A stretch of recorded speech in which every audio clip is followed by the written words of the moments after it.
What you see right behind me is Chicago and Northwestern 10802. Chicago Northwestern 10802 was built by American Car and Foundry in St. Charles, Missouri in 1909 and is a drover's caboose.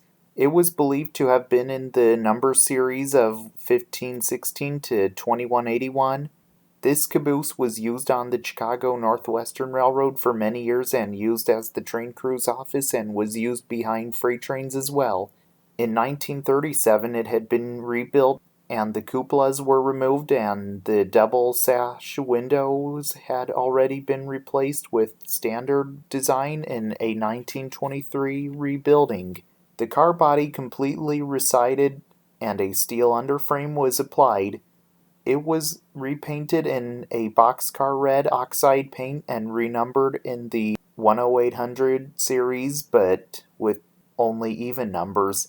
In 1941, Chicago Northwestern adopted a new paint scheme for its caboose fleet, which was a bright vermilion red.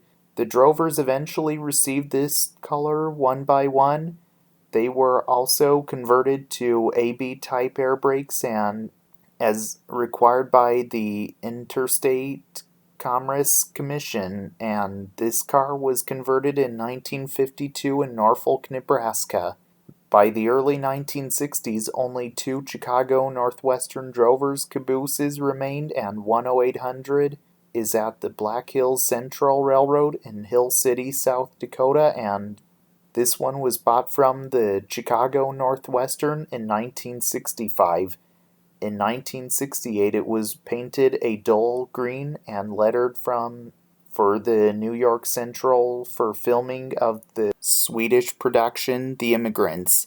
In the 1970s, the car sat in storage suffering the ravages of Wisconsin weather. In 1985, restoration began. By 1995, the car was resided and received a new roof and was painted and lettered as it appeared after its 1937 rebuild. It performed in freight train service for the Chicago Northwestern Historical Society's annual meet held in North Freedom, Wisconsin in 1995. The interior was restored and the trucks rebuilt a few years later.